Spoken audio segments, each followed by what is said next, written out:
என்டிஏல தொகுதி பங்கீடு தாமதமாகிறதுக்கு என்ன காரணம்? என்டிஏல ஒன்று மோடி வரணும், 11ஆம் தேதி மோடி வரணும். ரெண்டாவது என்டிஏ கூட்டணியா அல்லது அது அதிமுக கூட்டணியா என்கிற ஒரு குழப்பம் இருக்குது.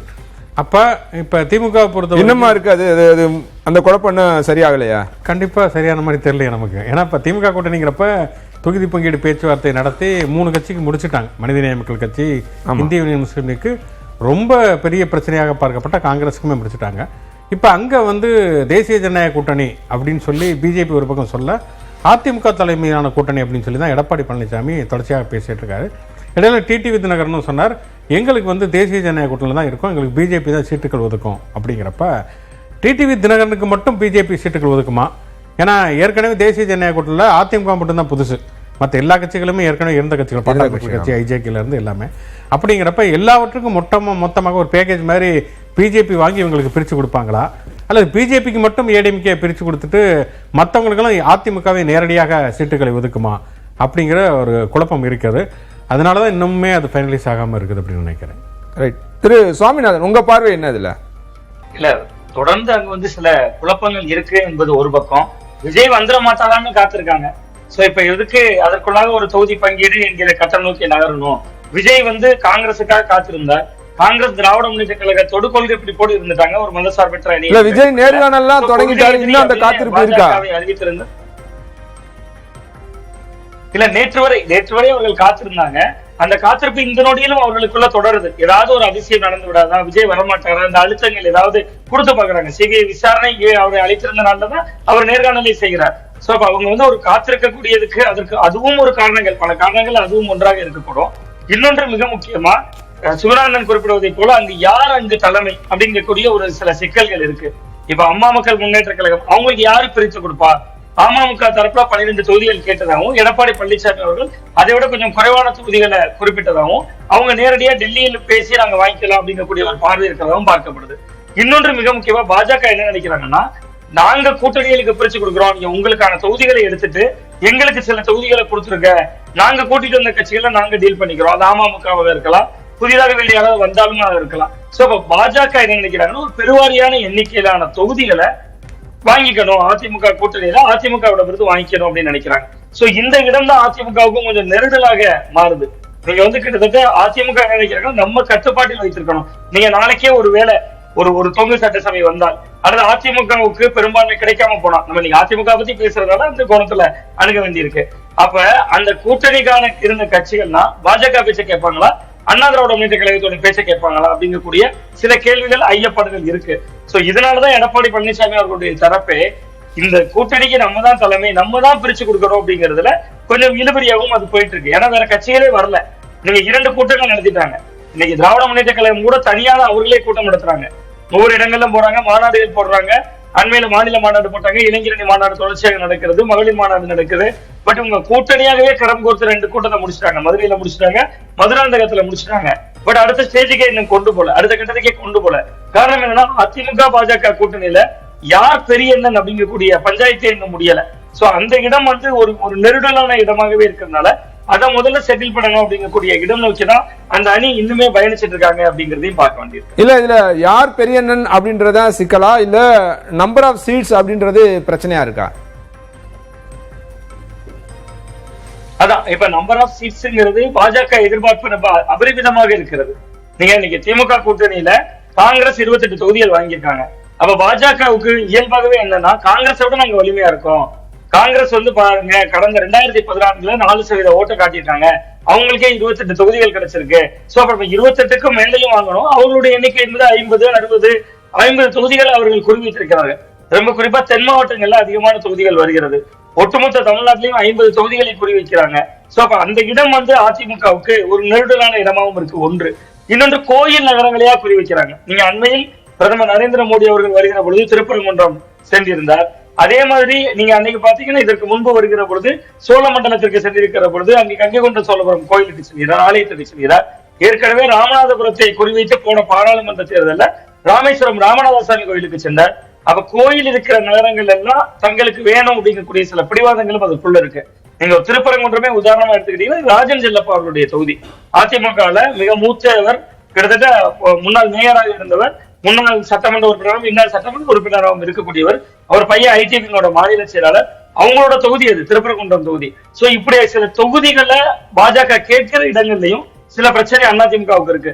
எங்கெல்லாம் அதிமுக வலுவாக இருக்காங்களோ அந்த பகுதிகள்லாம் கோயில் இடங்கள், இதெல்லாம் கோயில் நகரம், இங்கெல்லாம் எங்களுக்கு இயல்பாகவே செல்வாக்கு இருக்கு என்று அவர்கள் கேட்கிறாங்க. சோ அதனாலதான் அந்த அடுத்தடுத்த கட்டத்துக்கு நகர்வதில் சில தொய்வுகள் இருக்கு அப்படின்னு பாக்குறேன். பட் எடப்பாடி பழனிசாமி அவர்கள் கடந்த முறை 20 தொகுதியோடு நிறுத்தி விட்டார். இந்த முறை அவரால் 20ஓடு நிறுத்த முடியாது, சாத்தியமே கிடையாது. ஏன்னா அமமுகவை அவர்கள் தான் கூட்டு வராங்க. இந்த நொடி வரையும் விஜய் வந்தார்னா வருவார் என்று நம்புகிறார்கள் வைத்துக் கொண்டால் கூட, அப்படி வந்தார்னா அதுக்கு காரணம் பாஜக கொடுத்த அழுத்தமா தான் இருக்கும். சோ அப்ப பாஜகவோட கரம் அங்க இப்பொழுது கொஞ்சம் அப்பர் ஹேண்டா தான் இருக்கு. சோ அது அதிமுகவுக்கு ஒரு நெருடலாக இருக்கு அப்படிங்கறதா தான் இது உணர்த்துது நமக்கு. ரைட்.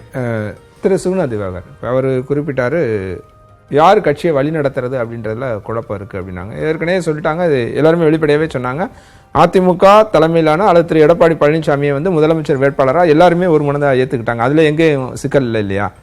அங்க எதுல அந்த மாற்று அதுலயுமே ஒரு சிக்கல் என்னன்னா, அது கூட்டணி ஆட்சியா அல்லது தனிப்பெரும்பான்மையினர் கூடிய ஆட்சியாங்கிறது இல்ல. அதிமுக தெளிவுபடுத்திக்கிட்டே வர்றாங்க, தனிப்பெரும்பான்மையில நாங்க வெற்றி பெறுவோம், வெற்றி பெற்று எங்க தனியான ஆட்சி தான் அமையும் சொல்றாங்க. கூட்டணி ஆட்சி கிடையாது அப்படின்னு சொல்லி தான் அதிமுக சொல்றாங்க. ஆனால் நயினா நாகேந்திரனும் டிடிவி தினகரனும் நம்முடைய கட்சியிலிருந்து சில எம்எல்ஏக்கள் அமைச்சர்கள் ஆவார்கள் அப்படிங்கிற உறுதி இல்ல, அது அவங்க விருப்பத்தை தெரிவிக்கிறாங்க. எங்கேயோ வந்து கூட்டணி ஆட்சி தான் வேணும்னு வலியுறுத்துறாங்களா? இல்ல, இப்ப அப்படி பாத்தீங்கன்னா இப்ப காங்கிரஸ் கட்சியிலையுமே வந்து மாணிக்கம் தாக்கூர், பிரவீன் சக்கரவர்த்தி தான் அதை தொடர்ச்சியா பேசிட்டு இருந்தாங்க. செல்வ பெருந்தகை போன்றவர்கள் பேசல. அது ஒரு அதிகாரப்பூர்வமான குரல் இல்லை. இருந்தாலும் நம்ம ஒரு காங்கிரஸுடைய குரலாக தான் எடுக்கிறோம். இங்கே பார்த்தீங்கன்னா மாநில செயலாளர்களே பேசுறாங்க. நயினா நாகேந்திரன் என்பவர் 3ஆம் கட்ட 4ஆம் கட்ட தலைவர் அல்ல, அவர் தான் தமிழ்நாடு பிஜேபியுடைய மாநில தலைவர். அதே மாதிரி டிடிவி தினகரன் தான் அந்த கட்சியினுடைய நிறுவனர் தலைவர். அப்படிங்கிற ஒரு சூழல்ல அதை நீங்க வந்து அதை வந்து ஒரு செகண்ட் சாய்ஸ், செகண்ட் ஒப்பீனியன் அப்படின்னு நம்ம எளிமையாக புறக்கணிச்சிட முடியாது. இன்னொன்று சுவாமிநாதன் சொன்ன மிக முக்கியமான ஒரு விஷயம் என்னன்னா, பாஜக கோயில் நகரங்களை குறிவித்து சீட்டுகள் கேட்குறாங்கன்னு. ஆனால் தமிழ்நாட்டில் வந்து இது ஒரு வினோதமான ஒரு விஷயம் என்னன்னா, எந்த கோயில் நகரத்திலுமே பாஜக வந்து வெற்றி பெற கிடையாது, வலுவாகவும் கிடையாது. நீங்கள் எந்த கோயில் நகரத்தை நடத்துங்க, பழனி எடுத்துக்கோங்க, திருவண்ணாமலை எடுத்துக்கோங்க, டெல்டாக்கில் கும்பகோணம் தஞ்சாவூர்ல தான் கோயில் வந்து அதிகம் கோயில் நகரங்கள். அங்கேயும் பார்த்தீங்கன்னா பாஜக எங்கேயுமே வலிமையாக இல்லை. பாஜக வலிமையாக இருக்கிறது பார்த்தீங்கன்னா கொங்குலையும் கன்னியாகுமரியும் தான். மற்ற மாவட்டங்களோட ஒப்புறப்ப அங்கே வந்து உண்மையிலேயே கோயிலுங்கிறது கம்மி தான். அப்போ கோயில் நகரங்களை குறிவைப்பதனோட நோக்கம் என்ன? பாஜகவை பொறுத்த வரைக்கும் அது ஒரு ஒன்று வந்து அவங்க நம்புறாங்க, கோயில் நகரத்தின் குறிவைப்பதன் மூலமாக இந்துத்துவ அரசியலை முன்வைத்து நம்ம வெற்றி பெற முடியும்னு. ஆனா உண்மையிலேயே கோயில் நகரங்கள்ல இங்க வந்து இந்துத்துவ அரசியல் இல்லை. இத்தனை தேர்தலை சந்தித்த பிறகு இன்னும் அந்த நம்பிக்கை இல்ல. இங்க வந்து யதார்த்தம் இல்லை, அல்லது ஒரு ஃபியூச்சர் பிளான் இருக்கலாம் தொடர்ச்சியாக வந்து கோயில் நகரங்களை குறிவைப்பதன் மூலம். இல்ல, அதுதான் கேட்கிறேன். இத்தனை தேர்தல்கள் அவங்க சந்திச்சிருக்காங்க, அவங்களுக்கு வந்து இந்த மாதிரியான வெற்றி வாய்ப்பு இல்லை அப்படின்றது வந்து இந்துத்துவாவை மையப்படுத்தி இல்லை அதை தொடர்ந்து அரசியல் பண்ற மூலமா மக்களை இங்க மாற்றிட முடியும் அப்படின்னு அவங்க நம்புறாங்களா இன்னமும்? இந்த திருப்பரங்குன்றத்தை அது வந்து ஒரு பரிசோதனை முயற்சி அவங்க கையில் எடுக்கிறாங்க. அயோத்தி மாதிரி திருப்பரங்குன்றத்தை, ஏன்னா பிரதமர் நரேந்திர மோடி வந்து அங்கே போறார். இது வரைக்கும் அவர் வந்து தமிழ்நாட்டுக்கு பல முறை வந்திருக்கார், ஒரு முறை கூட அவர் போனதில்லை. பாஜகவுடைய தலைவர்களே பெரிய அளவில் போனதில்லை. அப்போ வந்து அவங்க நம்புறாங்க, திருப்பரங்குன்றத்தை வைத்து அது ஒரு பரிசோதனையாக எடுத்து நம்மால் வெற்றி பெற முடியும் அப்படின்னு சொல்லி நம்புறாங்க. இன்னொன்று வந்து நீதிமன்றமும் வந்து அவங்களுக்கு சாதகமாக இருக்குது, சார்பாக இருக்குதுங்கிற அடிப்படையில் அவங்க நம்புறாங்க. ஆனால் யதார்த்தம் அப்படி இல்லைங்கிறது அதிமுகவுக்கு நல்லாகவே தெரிஞ்சிருக்கிறது. இந்த தேர்தல் அவங்களால வெற்றி பெறுவதற்கான சாத்தியம் கிடையவே கிடையாது. கோயில் நகரத்தை பாஜகவுக்கு கோயில் நகரத்தை வைத்து ஒரு அரசியல் பண்ணாலுமே கூட அது ஒரு ஃபியூச்சர் பிளான் அவங்களுக்கு இருக்கலாம். அது எதிர்காலத்திலையும் பலிக்குமா இல்லையாங்கிறது வேற விஷயம். ஆனால் இப்போதைக்கு நீங்க கோயில் நகரத்தை வச்சு நீங்க அரசியல் பண்ணா மட்டும் அங்க ஜெயிச்சிட முடியுமான்னு ஜெயிக்கிறது இல்ல. நான் தான் கேட்கிறேன், இப்ப கோயில் நகரத்தை அவங்க குறிவைப்பதன் மூலமாக அதிமுகவுக்கு நெருக்கடி கொடுக்கணும்னு நினைக்கிறாங்களா? இப்ப சாமிநாதன் குறிப்பிட்டார் இல்லையா, பெரும்பாலான தொகுதிகள் வந்து அதிமுகவோட வெற்றி பெறக்கூடிய தொகுதிகளா இருக்கு இவங்க குறிப்பிடுற கோயில் நகரங்கள். அப்படின்னும் போது அந்த இடத்தை இவங்க குறிவைப்பதன் மூலமாக அதிமுகவுக்கு நெருக்கடியோ அல்லது அவங்களுடைய வெற்றி வாய்ப்பை இவங்க பகிர்ந்துக்கணும் அப்படின்னு நினைக்கிறாங்களா? இப்ப உதாரணத்துக்கு சொல்லணும்னா அவர் சொன்ன அந்த திருப்பரங்குன்றத்தை எடுத்துக்கலாம். திருப்பரங்குன்றம் ராஜன் செல்லப்பாவுடைய தொகுதி. அதிமுக அங்க வந்து பலமாக இருக்கிறது அப்படிங்கிறனாலதான் ராஜன் செல்லப்பா ஜெயித்திருக்காங்க. ஆனா நாங்க திருப்பரங்குன்றத்துல நாங்க ஒரு இஷ்யூ எழுப்பி இருக்கிறோம், அதனால எங்களுக்கு ஒரு கூடுதல் பலம் இருக்குது அப்படின்னு சொல்லி பிஜேபி சொல்லலாம். அதை தாண்டி அவங்க மிக முக்கியமாக சொல்றது என்னன்னா, நாங்க வந்து போன முறை வந்து உங்களுடைய கூட்டணியில நீங்க எங்களுடைய கூட்டணி இல்லைனாலுமே கூட ஒரு 18% வாக்கு சதவீதத்தை எங்களால மற்ற கட்சிகளை ஒருங்கிணைத்து வாங்க முடியுது அப்படிங்கிறப்ப காங்கிரஸோட ஒரு கம்பேரிசன் வரும். இப்ப தனியார் கடைசியா 4% வாங்கியிருக்கக்கூடிய காங்கிரஸ் நாங்க வந்து எப்படியா இருந்தாலும் ஒரு 11% வாக்குங்கிறது எங்கிட்ட இருக்குது அப்படிங்கிறப்ப எங்களுக்கு கூடுதல் சீட்டுகள் தாங்க அப்படின்னு. ஆனா இதுல என்னன்னா, இப்ப டிவிக்கேவும் வருதுன்னா இவங்களே 50 சீட் கேட்கிறாங்கன்னா அவங்க மனசளவுல வந்து நாங்க 40% 60% அளவுக்கு இருக்கிறவங்க. அவங்க எவ்வளவு சீட்டு கேட்பாங்க? அப்ப கடைசியில் வந்து அதிமுக மொத்தம் ஒரு 30 சீட்ல நிக்குமா, 200 இல்ல சீட்டு? இன்னும் இல்ல எனக்கு புரியவே இல்லை. இன்னும் அந்த டிவிக்கே உள்ள வருமா? இன்னும் அந்த ஃபேக்டர் பேசிட்டே இருக்குமே, டிவிக்கே வரதுக்கான வாய்ப்புகள் இருக்கா? எனக்கு தெரிஞ்ச அதுக்கான வாய்ப்புகள் கிட்டத்தட்ட இல்லை அப்படின்னு தான் நினைக்கிறேன். வேட்பாளர் நேர்காணல வந்து விஜய் தொடங்கிட்டாருங்கிறது ஒரு பக்கம். இன்னொன்னு, நேர்காணல் அல்லது விருப்ப மனு வாங்குறதுக்கும் தொகுதி பங்கீடுக்கும் சம்பந்தமே இல்லை. ஏன்னா திமுகவிலையும் எல்லா தொகுதியிலையும் விருப்ப மனு வாங்கிட்டாங்க. அவங்களும் நேர்காணல் நடத்த தான் போறாங்க. 234 தொகுதிக்குமே நேர்காணல் நடத்துவாங்க. இது எல்லா கட்சிகளையும் உள்ள ஒரு சம்பிரதாயம் தான். விஜயை பொறுத்த வரைக்கும் என்னன்னா, விஜயை பொறுத்த வரைக்கும் ஒண்ணு வந்து அவர் முதல் முறையாக அவர் அரசியல் சினிமானது வருகிறாருப்ப, இதற்கு முன்னால் வந்த விஜயகாந்தாக இருக்கட்டும் அல்லது கமலஹாசனாக இருக்கட்டும், தனியா நின்று ஒரு தங்களுடைய பலத்தை நிரூபித்து விட்டு தான் அடுத்தபடியாக களத்தை சந்திச்சாங்க, களத்துல போய் மக்களை பார்த்தாங்க. அதன் பிறகு அவங்க பலத்தையும் அதற்கு பிறகுதான் அவங்க கூட்டணிங்கிறதுக்கு போவாங்க. இன்னொன்னு, விஜய் வந்து அவர் சொல்ற மாதிரி கேரியின் உச்சத்துல இருந்து வரக்கூடியங்கிறப்ப விஜய் தான் வந்து அங்க ஒரு முதன்மையான முகம். இப்ப விஜய் அண்ணா தான் முதல்வர் அப்படிங்கிற ஒரு மனநிலையில் இருந்தா நம்மளுடைய தொண்டர்கள் தயாராக இருக்கிறாங்க. திடீர்னு போய் நீங்க பிஜேபி கூட்டணியில் போய் எடப்பாடி பழனிசாமி தான் வேட்பாளர், விஜய் வந்து துணை முதல்வர், முதலமைச்சர் வந்து எடப்பாடி துணை முதலமைச்சர் அப்படின்னா நீங்க வந்து யோகி பாபு படத்துல செகண்ட் ஹீரோ நடிக்கிற மாதிரி விஜய் அதை வந்து அவருடைய ரசிகர்களை ரசிப்பதற்கு தயாராக இருக்க மாட்டார்கள். இல்ல விஜய் ரசிக்கிறாரான்னு கேட்கிறேன். விஜய் ரசிக்கிறதுக்கான வாய்ப்பும் இல்ல. விஜயை பொறுத்த வரைக்கும் அவர் வந்து தான் முதலமைச்சர் ஆயிரும் அப்படின்னு சொல்லி தான் நம்புறாரு. அப்படிதான் அவருடைய தொடர்ச்சியான பேச்சுக்களுமே இருக்குது. ரைட். இப்போ திரு சாமிநாதன் ஒன்று குறிப்பிட்டாரு. நான் என்ன கேட்குறேன்னா, கூட்டணி கட்சிகளை இப்போ என்டிஏ அலையன்ஸில் கூட்டணி கட்சிகளை அரவணைச்சது, உள்ளே கொண்டு வந்தது, அதிமுக தனியாக இருந்தப்போ ஒருங்கிணைக்கணும்னு சொல்லப்பட்டது, இது எல்லாமே பாஜக தான் உள்ளே கொண்டு வந்தாங்க. அப்படின்னும் போது பாஜக அதிகமான இடங்களை கேட்பதில் என்ன தவறு இருக்கு?